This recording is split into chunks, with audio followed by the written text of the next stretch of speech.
Welcome back to Use It or Lose It, the podcast that strips conservation down to its hard truths before COP20 in Uzbekistan.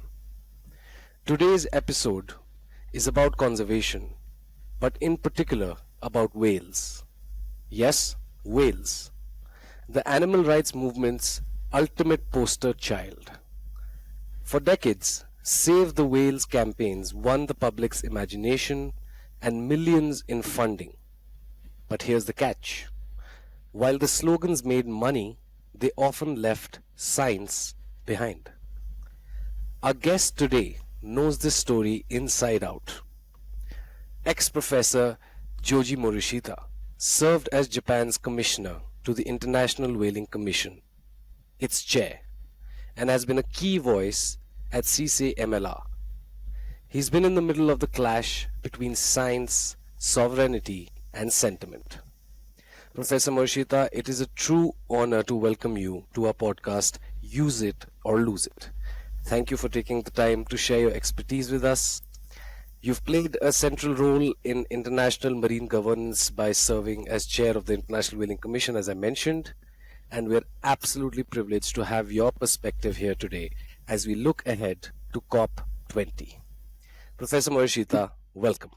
Thank you very much, and thank you very much for this invitation. And it is my pleasure, as well as honor, to be part of this program, and looking forward to discussions and chat about this very important and difficult issue sometimes. Okay, well, at Wild Origins India, we have a reputation of always pinching a couple of nerves and always questioning some really harsh realities. So I hope I'm able to make you a little bit uncomfortable as well as, get the truths out today. That's fine with me, yes. So, to the audience, here's why this conversation today matters at COP20 specifically. See, the same strategies that have hijacked whaling policy are now being used at CITES, with sharks, rays, and other marine species on the chopping block. Which brings me to a question for Professor Morishita. So, Joji-san, you've lived through the IWC battles where science showed some whale stocks could be harvested sustainably. But NGOs pushed blanket bans.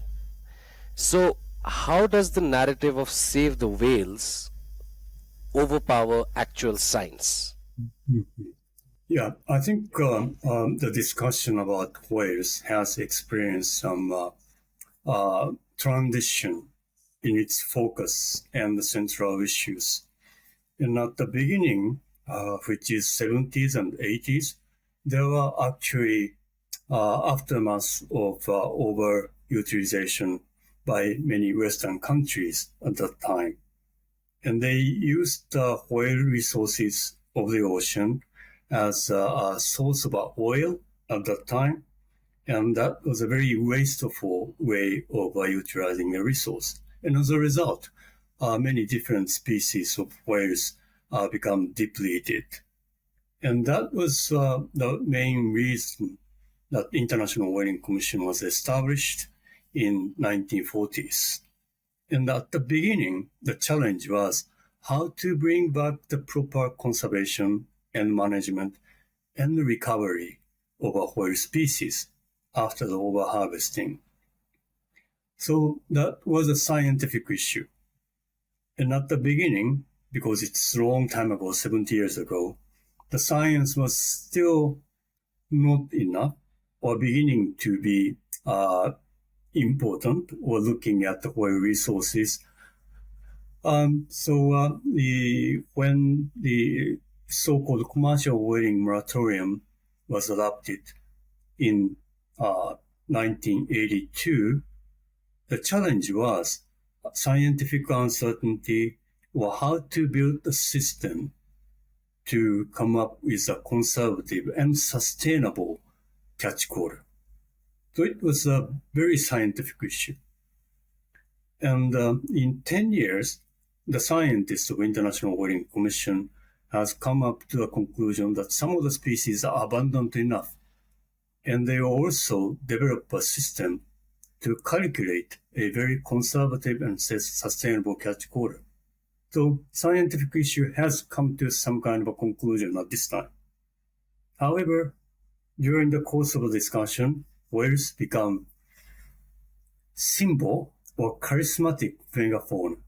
So it's moved from scientific issue to the issue of how you see animals, or what is your value code, what is the value you put on particular animal. So the issue has shifted during the time.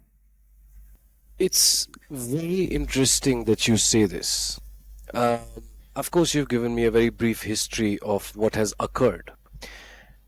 Just to give you a little bit of my perspective, I am now 31 years old, and I started my career as a wildlife filmmaker completely mesmerized by the visuals of many different species, marine species, and land mammals, and birds, and whatnot. So you can say that the David Attenborough's and the Disney channels and all of these really visually strong money making businesses influenced me in a certain manner. Now, it's not until 3 years back that I really was in the deep heart of the Indian jungles that I realized what livelihoods means and what conservation on a global stance is missing out on. Which is when, of course, I shifted my career and completely got into sustainable use and the understanding of it. But what I'm trying to say is, I have personally been the part of the generation that was manipulated, is the word I use now, into believing certain things. And like you said, a whale was a charismatic species. Visually, you could have it floating in the beautiful oceans and put a voiceover on top of it to make it seem, to align with your narrative. And when I say your, I mean the AROs, the Animal Rights Organization's narrative. Before we move further into more detailed questions like my first one, can you give me some cultural background with regard to Japan and your experience with whales and conservation? It's an interesting question. And of course, I can give you a long story of Japan's background about whales. And before doing this, I like to point out that one particular animal, whale, tiger, elephant, you think those animals are like this, or like you said, you establish your way of looking at those animals through like Disney channels and other experience. Is that really global and universal? All the population on this globe share the same way of looking at that animal. This is a sort of precursor to going into the stating the particularity of Japan's relation with whales. And I can give you other examples, but before that, you have to realize that Japan or many small island countries or countries facing the ocean has been utilizing marine living resources as their foodstuff sometimes, and other times they use those animals in many different ways.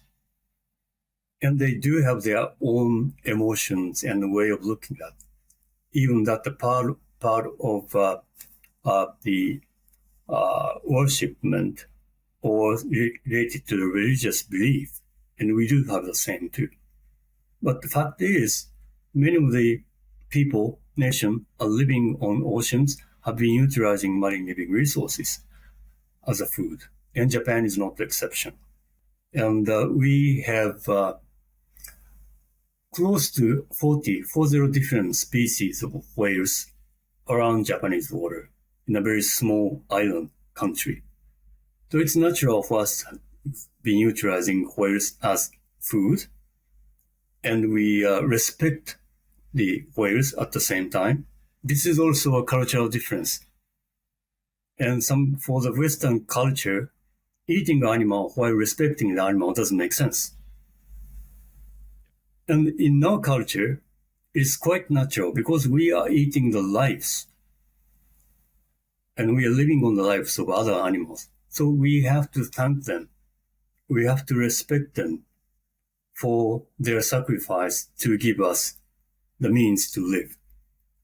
That was established 1,000 years ago in Japan, and whaling, especially in the coastal communities of Japan, has been very important part of their culture.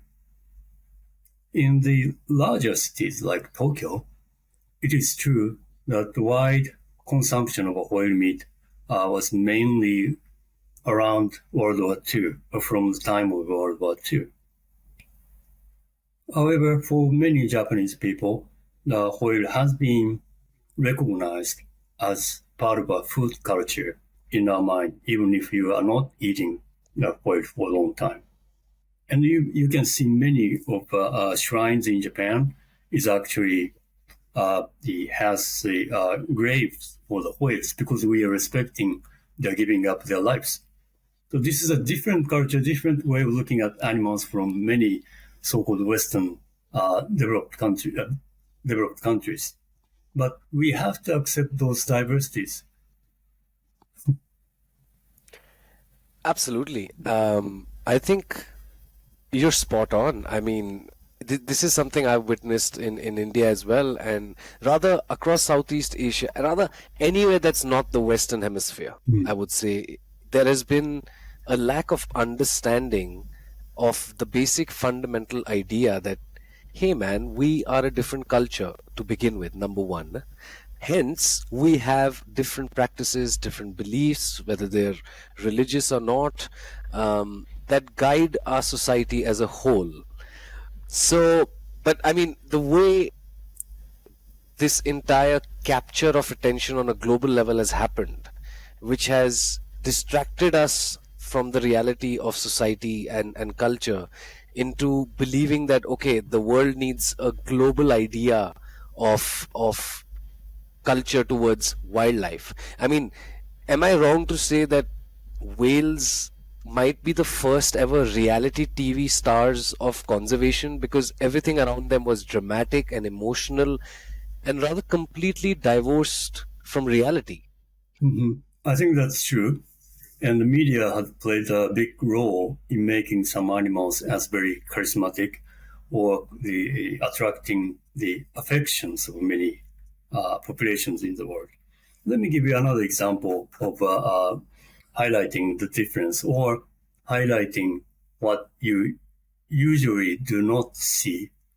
The interesting academic study indicates that when you ask the school children in United Kingdom about lions, elephants, big monkeys like gorillas, and they almost all the time they see they are strong, beautiful, cute animals. And that's not surprising. But if you ask the same question to the kids in Tanzania, their answer was, they are fearful animals, animals you shouldn't be close. And they like deers or cows and other animals much better. And if you are living in an environment or neighborhood where lions actually attack people, elephants stomp on your farmland, you will have a very different idea about those cute, big, charismatic animals. And can you still impose your way of Disney-like interpretation of animals on those kids in Tanzania or in any other countries and say, give up your agriculture or give up your way of life in order to give us space for these beautiful big animals? That's why there was like the environmental colonialism, environmental imperialism is oftentimes referred in the context of the discussion like this. Yeah, absolutely. We can, I think it's fair to say at this point, as not, India is still not considered a completely developed country. It's still a work in progress on many levels. So I think it's fair to say that at many levels in the environmental sector, I personally feel that there is a rather large side to neocolonialism once again. And a country like India that was already colonized for over 200 years, um, to feel that now when we are one of the largest democracies, if not the largest democracies in the world, is it pinches. It's difficult to understand why somebody sitting in a boardroom in New York is making decisions for my people and my land. Hmm. Yeah. The similar story in the context of International Whaling Commission. The International Whaling Commission has a moratorium on commercial whaling. However, they allow so-called aboriginal subsistence whaling conducted by native people in Alaska or Russia or Greenland and those small island countries. However, those indigenous people have to get approval from International Whaling Commission to conduct whaling activities in their water. In the water, they have been living 1,000 years from an international organization which has 70-year history and dominated by many developed countries. Is this correct thing to do? And this is one of the nagging questions for those indigenous people for a long, long time. However, the reality is there are international law and their host state, whatever you call the United States for the Alaskan people, the host or government joined that international agreement. And they put that obligation to their people, to their native people. Is this the right way? That's one of the questions. We do not have a clear answer, but that's happening in many different places or in many different contexts, not just whaling. Absolutely. I mean, today at CITES, we are seeing the same thing with sharks, with manta rays, and rather many other marine species. From your perspective, how much of this is deja vu? A lot. And in one sense, it's more damaging for some people. In order to avoid a misunderstanding at this stage, I'm not promoting the idea of spreading whaling, spreading the utilization of whales to other countries. I respect diversity rather than one side of a way of life impose its life on the other side, or to make the world as global. In other words, monocultural, monopolitical situation. And we are facing so much of difficulties, including climate change and the socioeconomic situations. And the resilience, from my experience, is always depends on the diversity rather than simple idea or black or white choice.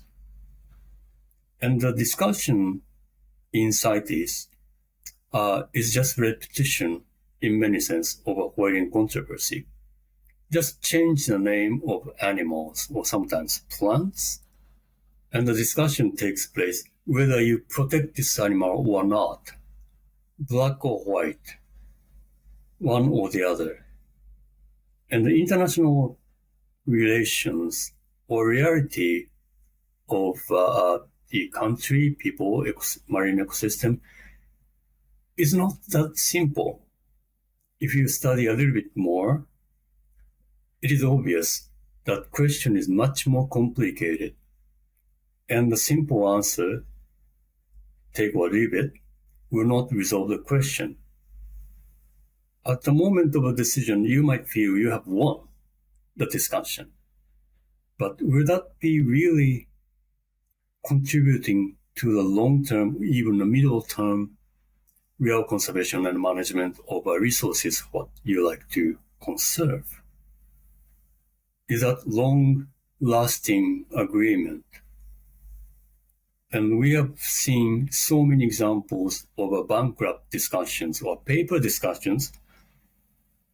On the surface, looks like they made some great decision.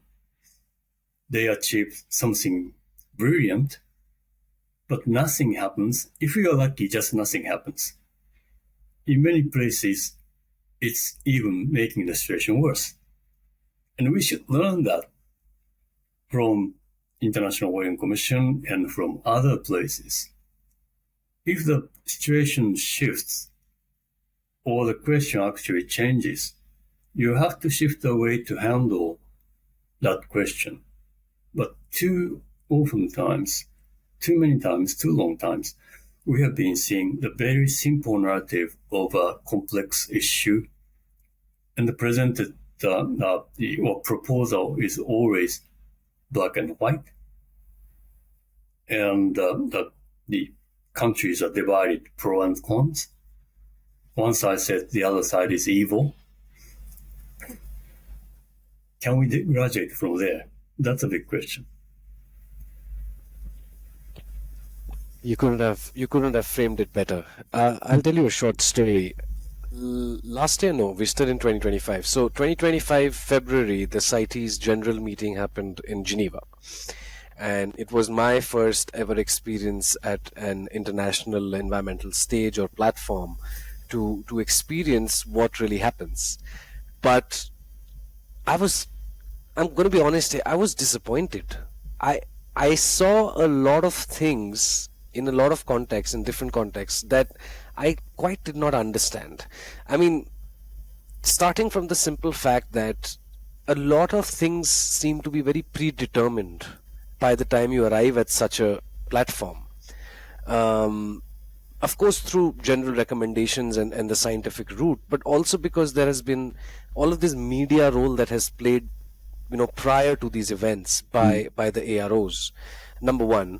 Number two, I noticed that anybody and everybody who has a lot of power in these and authority in these platforms, they seem to be very well fed by the organizations that they work for. And I don't mean to disrespect anybody or demean anybody, but it's very unusual to see these international organizations really spend a lot of money on not just advertising but also on salaries, and changing the narrative takes money. It costs something or the other, and this has seeped into CITES, hasn't it? I mean, at least that I'm still a novice, so don't take my word for it, but this is my first time there and this is what I observed. So I'm guessing there has to be some truth to this as well. Am I right in saying this?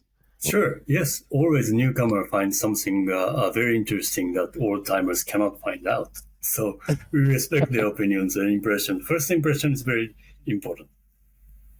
Yeah, and many COP20 proposals are now citing threats like climate change, desertification, or cultural hunting practices. Problems CITES can't solve. So why do you think CITES is used as a panacea for issues, beyond its mandate? There were things discussed that I thought are not CITES' responsibility in the first place. This is also a pertinent question.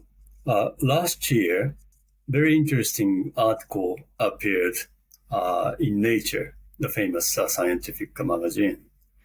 And this was written by Dr. Peter Bridgewater. He is the Australian and once the head of the delegation of Australian delegation to the International Whaling Commission. But he's a very fair guy. And eventually he went to UNESCO, served the United Nations in many different places. And his point is, there are many zombie international environmental organizations which lost its purpose for existence. However, they continue to live because they have established system, they have an established organization, they have people working there. So even if the issue is resolved, like oil resources are, at least many of oil resources are abundant, they pretend the issue is still there. And one of the best way is to point out the most pressing issue of the time, the issue that majority of people thinks that's a very important issue, like climate change. And unfortunately, probably including myself, when some issue is related to the very pressing, big, well-accepted issue, you see some legitimacy in the discussion. So thereby, you are actually joining the bandwagon so that you can prolong the life of whatever project you are doing by joining a big, big tide of a real important issue.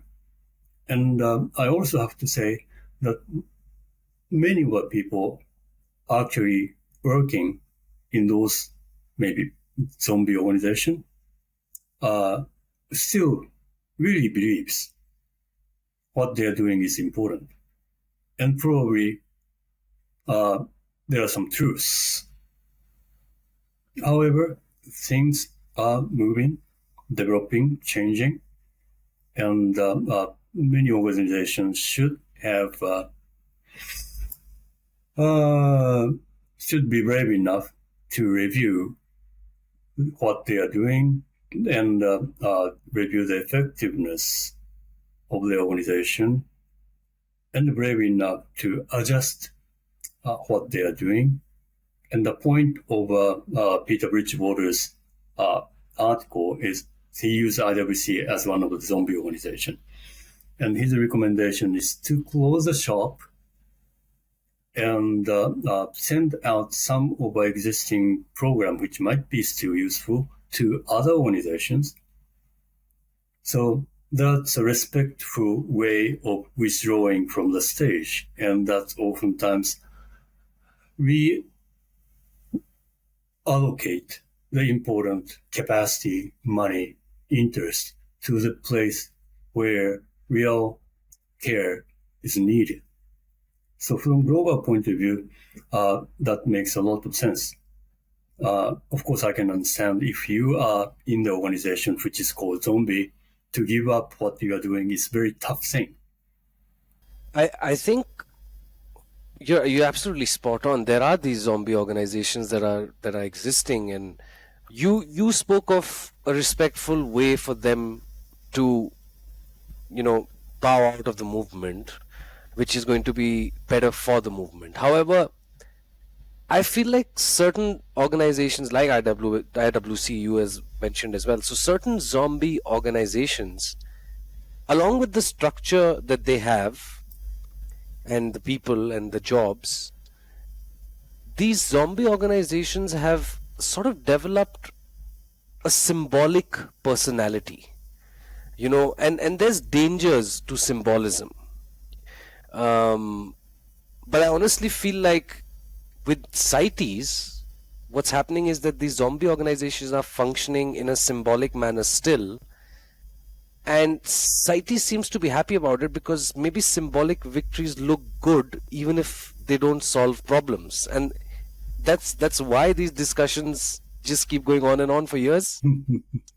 So some people are seeing the value of our continued existence in that symbolism or good perception, even if they are not producing anything tangible, or even if they are destroying something important. That's also a reality in many different international initiatives and programs. We see so many examples in different places, but those will not change, unfortunately, unless they really collapse or some big damage be imposed by some outside or outer factors. Think about running a industry or enterprise, or if you have a big company which has a long history and pride in your country, but your product has been sort of outdated or changing the situation, what they want to do, they usually change the products while keeping their name value or presence, or the first family who established that enterprise as their identity or perception. But they try to find a different way of surviving the changing world.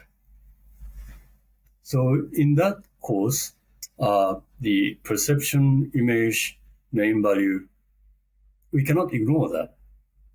That they dictates the way of life or international relations, national policies.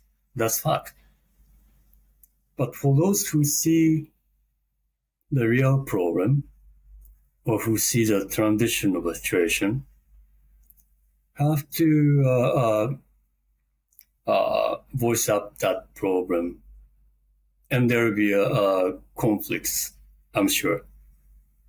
But only only out of conflicts we might be able to find a new way or new direction for those outdated or long-living project organizations or industry. And you are somebody who has been on the academia side and as well on the government side. So you have bridged both of those sides. According to you, what are the dangers when policy drifts away from science and say into symbolism? I mean, the risks to treat things credibly, the compliance failures and the loss of trust, what do you think are the dangers? We are seeing those dangers too often these days. And the proliferation of SNS or internet information we experience every day. And oftentimes fact or quasi-fact or secondary fact, all things are now so widespread. And we see a lot of confusions. And no one has found out any good ways. But one thing we have to accept is they are still reality or real factor that will affect the discussions or outcomes of whatever issues we are handling. I will not say science is almighty. Science is very important. But even science look different way if you have a different position. In IWC and many other places, it's amazing that scientists are using exactly the same data, exactly the same way of analyzing data, and the result on the surface of the numbers you see in the table might look pretty good, pretty same. And they gave us a different interpretation. So it's a half-filled or half-empty glass thing. If you're looking at half glass, is that half full or half empty? Situation is exactly the same. So science could give you both answers if you are depending on the same data and the results. Still, science is important, but we have to accept image, perception, or even half-truth still has a similar power sometimes in the discussions. I want to take the conversation towards the idea of blanket bans. Can you help us, me and the audience, understand why blanket bans don't conserve species, but community-managed, science-based use does conserve species? The blanket bans are only effective when the stock situation of a subject animals is really, really bad. Like remaining only 100 remaining individuals. In that kind of situation, you need absolute prohibition of any utilization. But you shouldn't mix up that with some fishery situation or whale situation, that they have a substantial number of animals, but still, oftentimes based on the perceptions, some people promote the idea of total bans. And if they succeed to totally prohibiting the use of that animal, the reality is animals is still there, and there is still demand for that animal. So oftentimes, inevitably creating smuggling, black market poaching, and that is unregulated activities rather than regulated activities. So by totally banning some activities, you might be making the situation even worse.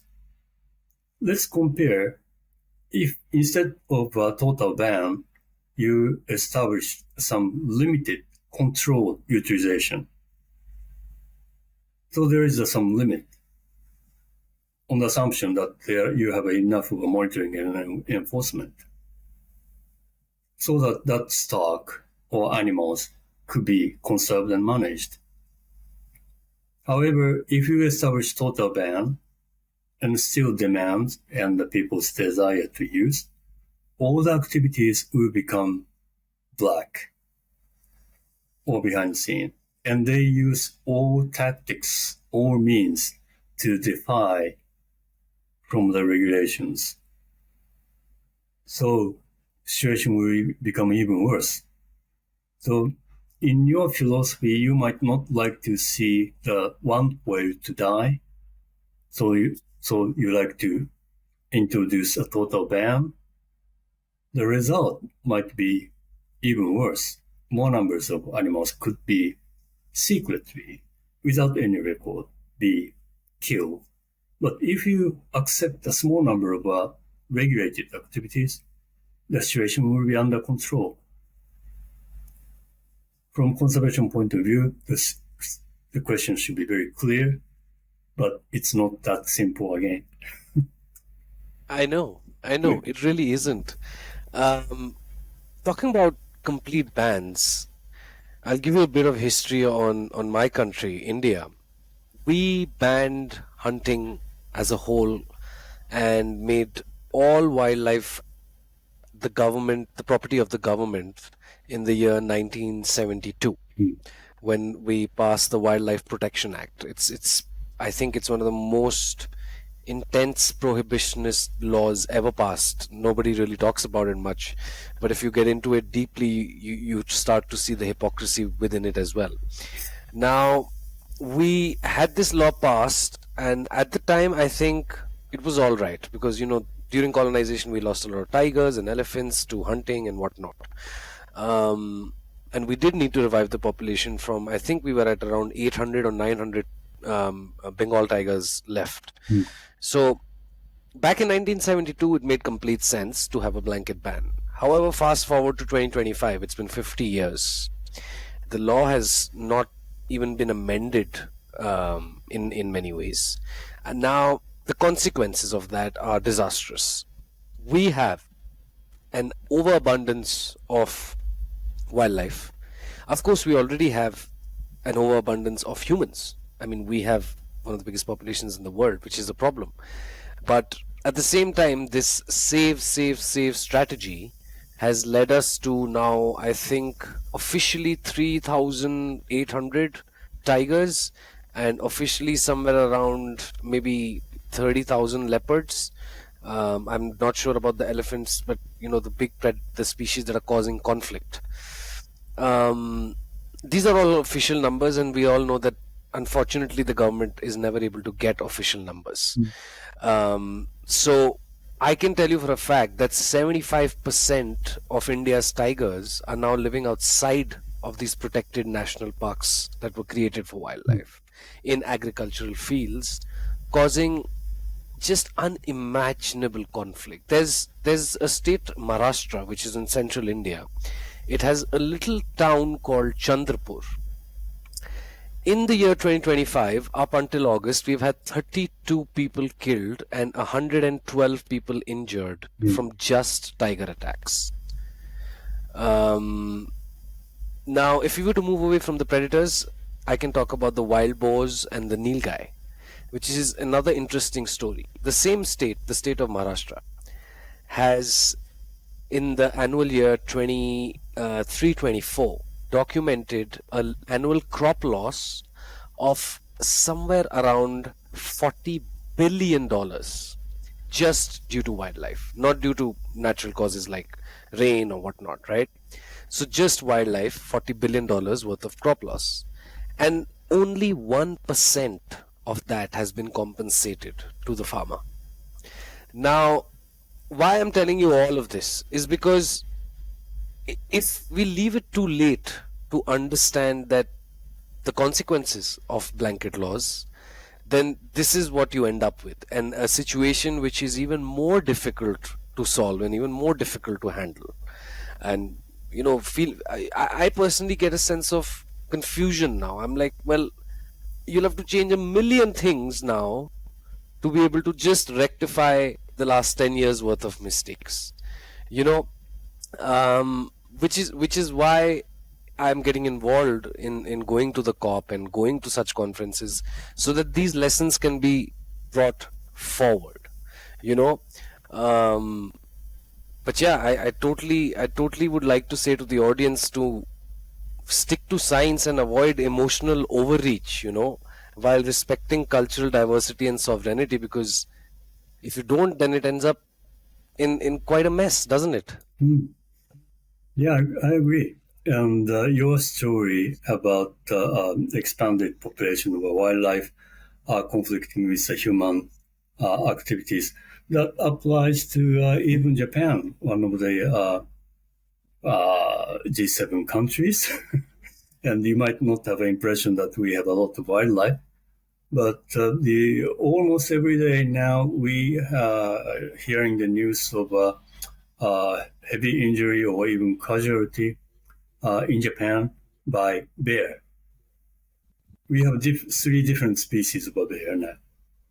And the Japanese grizzly and two other different species on the main islands of Japan. And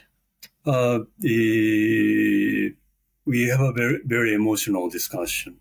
Those who are living in that region, they see bears in a schoolyard, for example, or they break into one of your farms. So oftentimes they are called by hunters. But people living in big cities say, stop that. Don't kill those animals. They have done nothing wrong. Well, they killed people. But that's not their fault. The human relations or human populations are expanding, or actually Japanese human population is shrinking, but still those things are happening. And the point is, again, when emotion or impression prevails, you tend to see, again, black and white solutions, kill or not kill, or stop or allow free utilization. The good thing about science is that's probably a bad thing, but science always respects some uncertainties or range of different solutions. We should have enough of a flexible mind to try to find some middle point or flexible approach rather than, again, black and white, apparently permanent solution, which is not. Yeah. And in the context of resource management, the scientists and academicians have long ago established so-called adaptive management approach. Adaptive management means you accept uncertainties.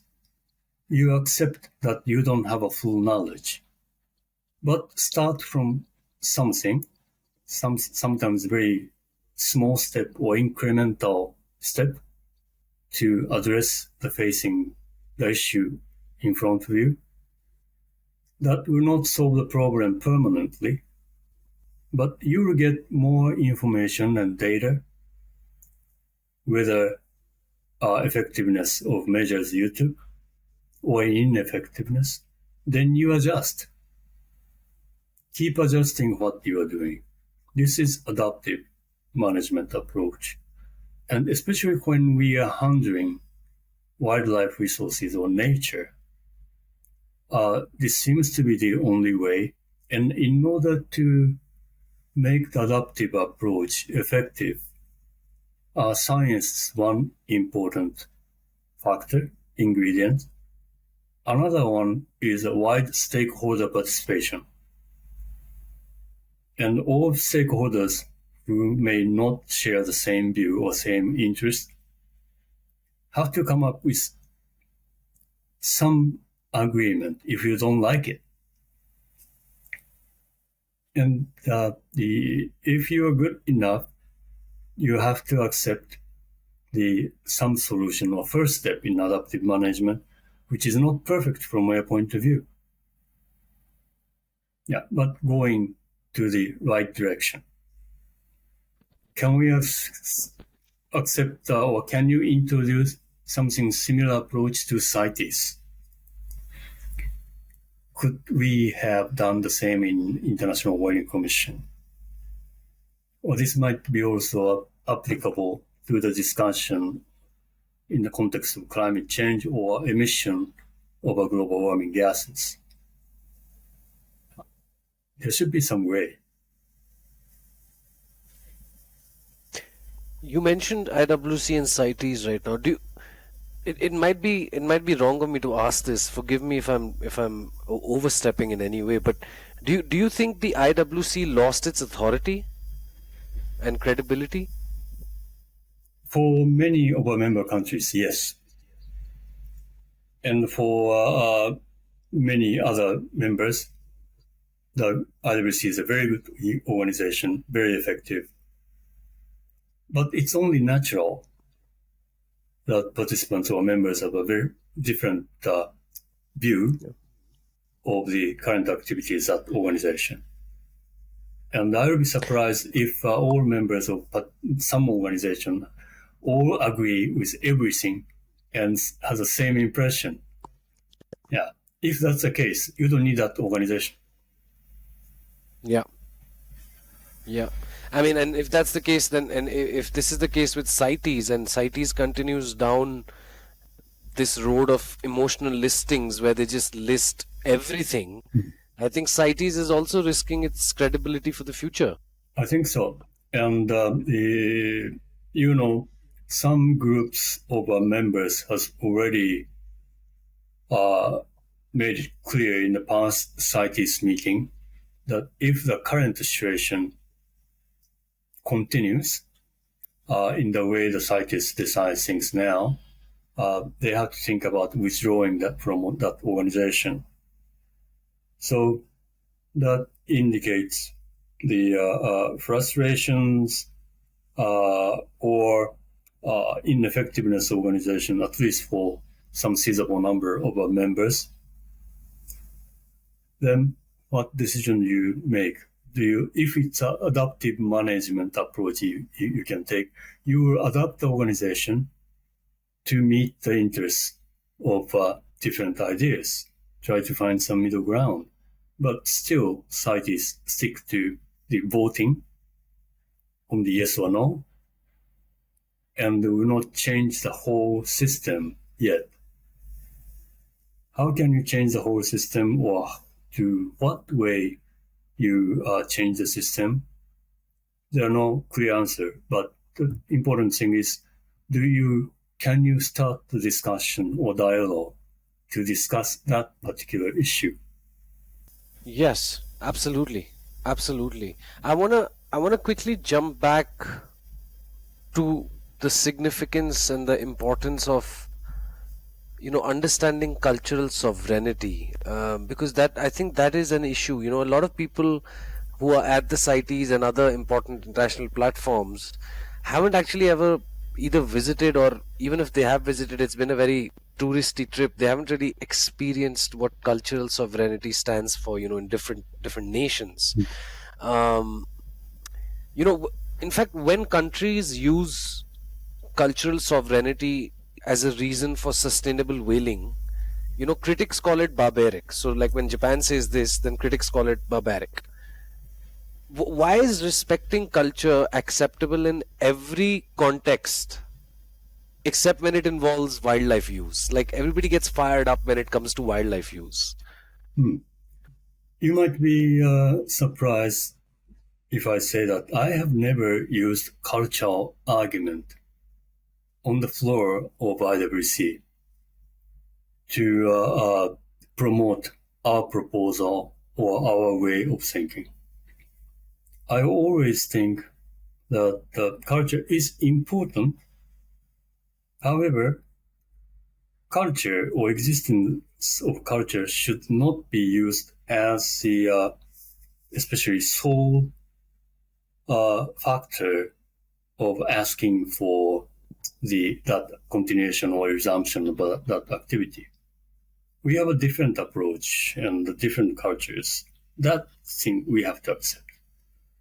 But because we have a different culture, a different way of life, a different perception, science and international law should be the bridge for our discussion, not discussion about whether it is culture or not. Or, again, I didn't say that, but some people might say, because this is our culture, accept it. I don't think that's the argument you should make. And culture, like you said, for some Japanese people, of course, culture is very important. And especially if that's the culture in your community, it's very important. So they have every reason to say, this is my culture. I will protect this culture. That's fine. And as long as it's sustainable. And however, that is not to be understood as, because this is a culture, everything should be allowed. Mm. And in IWC context discussions, those who are opposing the whaling, like you said, sometimes says, well, if it might be your culture, but it's a culture that should have no place in 21st century. So what's the point of discussing culture then? Even if you accept one activity in Japan or Alaska is culture, you still have a position that culture should not survive. So culture is always relative rather than absolute. One only thing we have to realize is culture is diverse. And if I can also extend this, some people says not all Japanese are eating whale meat, so it's not a part of a culture. Sorry. That's Go fine. ahead. Yeah, I can repeat. Some of the anti-whaling people says not all the Japanese people are eating whale meat on a daily basis, so it's not a culture. Should culture be decided based on the number of people involved? Like Japanese traditional kabuki or no dance, probably this is recognized universally, almost universally, as an interesting culture of Japan. But I have been to no dance only once in my lifetime for the last 60 plus years. And the Japanese beautiful kimono, the average Japanese females wear kimono only 3 or 4 times during their lifetime, still part of a culture. And also some people says it's only after World War II that large number of Japanese people start eating whale meat. So it's 70, 80 years. How long how many years do you need to qualify as culture? 100, 200, 1,000? Countries like ours, which has a long history comparatively as an independent country or recognized as a country, 100 years sounds not so long time. But for newly born countries, even the United States, it has only a short of a 300 years history. 100-year company or shop in the US is well established historic cultural institution in many ways. So again, it's relative. There are no global standard to decide what is culture or what is not. When people involved in that activity recognize it as their culture, it's culture. So we shouldn't be engaged in a discussion, no, it's not your culture, or your culture should live or should not live. Again, as long as it's sustainable, if you are talking about culture utilizing some resources. I honestly believe that's one of the best answers I've ever gotten to the entire concept of how we view culture. I mean, Thank you. that was so beautifully put together because we always say this, don't we? That it's the simple fundamentals. If we stick to the simple fundamentals, we'll always have answers. And your answer was so simple. It's like, as a species, we have overcomplicated and overanalyzed what culture means in the first place, and we've forgotten, what is the basis of our understanding of culture. But you explained it so beautifully. I mean, that is just fantastic. It's a lesson for me personally. I'm going to be honest. Okay, well, Joji-san, I have, I think, just one or two more questions. Sure. Before I will do the outro. One important question I do have right now is that, based on what has happened at the IWC and your experiences there, what's the single most important lesson that COP20 delegates in Uzbekistan should remember when they face the marine species proposals? Choose just one is always challenging. It might be similar to black and white situation. You can mix it up. Yeah. However, I always try to have some viewpoint, which I try to understand the different positions.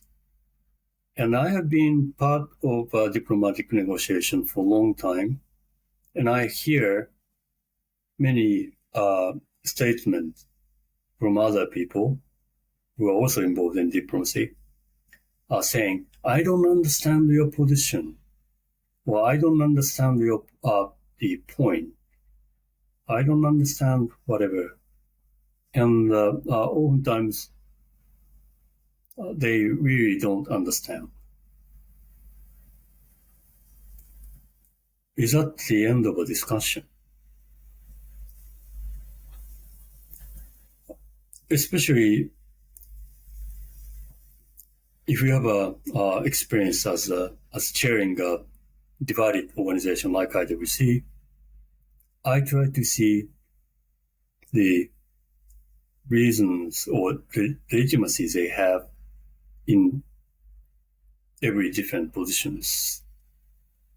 You don't need to accept, but at least you try to understand what's happening. Why some people think tigers are beautiful and have to be protected all the time. Why other people think, no, that's not the way you handle this animal. Why those differences happening now? You don't need to accept either positions, but if you understand,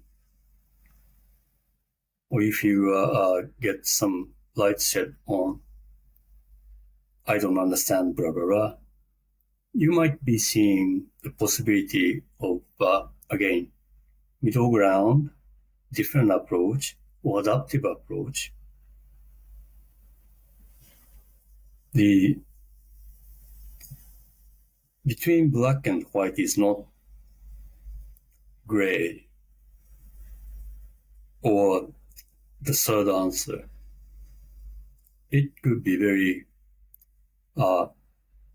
different out of a box approach. It could be a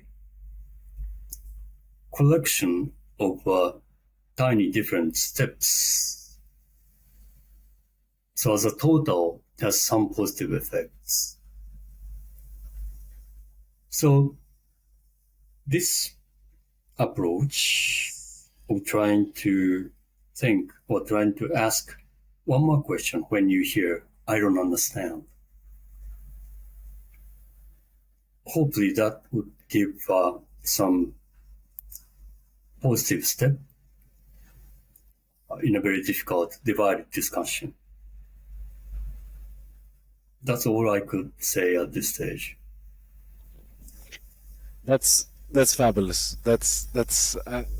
I love that opinion of yours. Absolutely love that opinion of yours. Um, the last question that I have is not exactly off topic, but it's kind of based on my own research. So feel free to tell me if I'm coming from completely wrong place. Um, as a media professional, I have been battling with the opposition, the people with a different opinion. Um, and every time that they put out certain statistics, I my research says to refute most of it. Now, when I say this, let me give you an example of it. It can be shark fins, it can be the Great Barrier Reef, it can be conflict numbers, tiger numbers, elephant deaths, human deaths in Africa, etc., etc., etc. My opposition, the AROs and their media channels, always seem to be putting out a lot of misinformation. Um, you know, the same year that WWF noted that, I think it was 2008 or 2010, WWF said that if you don't take care now, the Great Barrier Reef in Australia would have gone by 2025. But in 2023, WWF put out a research saying, hey, here's a 73% increase in the Great Barrier Reef because of conservation efforts. Um, isn't isn't this misinformation from these AROs quite hypocritical in nature and sometimes possibly very, very fake? Could be, and may not be. And you can use only part of a science or numbers in your advantage. So you are not telling a lie, but you are only picking up that will support your argument. For example, think about climate change, and now UN and the all established organizations or politicians says, let's stop the increase of the temperature, global temperature at 1.5 degrees in blah, blah, blah, something like that. And 2 or 3 or 5 degrees will almost destroy the world. The globe is burning. If you look at the last 50 years or 60 years of the statistics, that might be true, and we are almost daily feeling the increase of a temperature. But look back, for example, the Jurassic time, when the dinosaurs are all around, the global temperature was 10 degrees higher than now.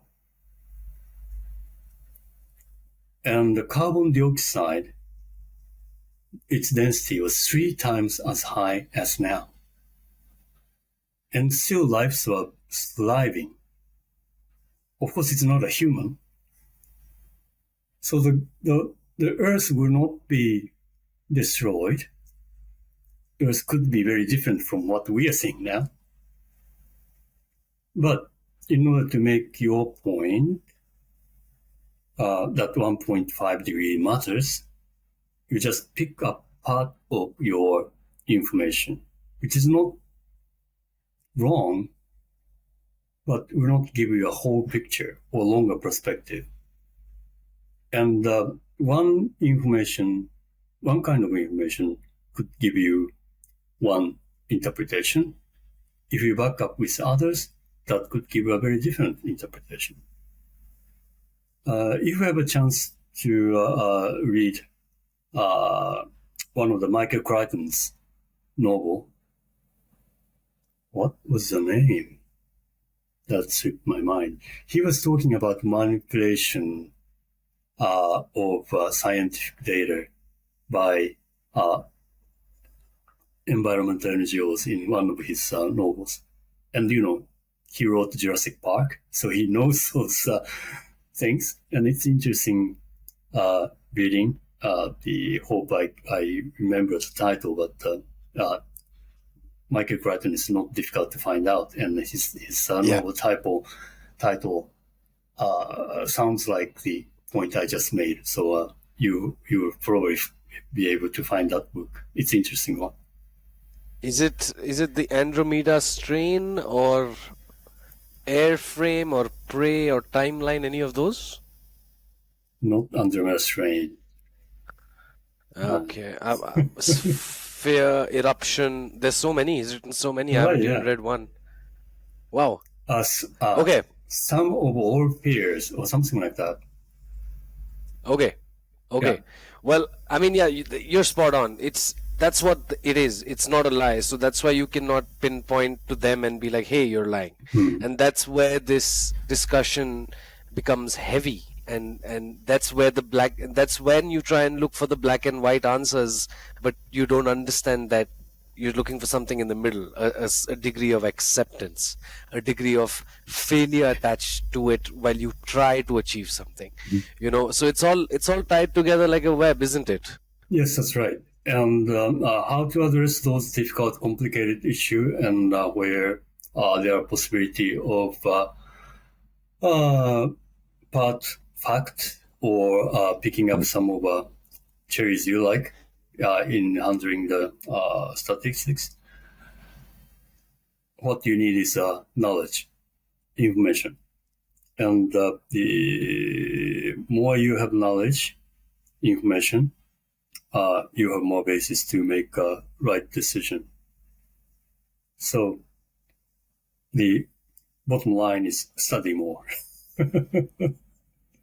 or could we say, in other words, that conservation should be like sushi, balanced, fresh, and grounded in reality, and not overcooked with NGO drama? I like that. That's interesting. Thank you. So what Joji-san reminded us today is this. When science is sidelined for symbolism, wildlife loses. And when we choose not to accept trying different experiments, then we are only to blame. There's nobody else to. From whales to sharks, the lesson is the same. Policy must follow data. Conservation must include people. And COP20 delegates must resist pressure to trade real conservation for applause. Because bans don't build trust, and social media doesn't save species. This is use it or lose it.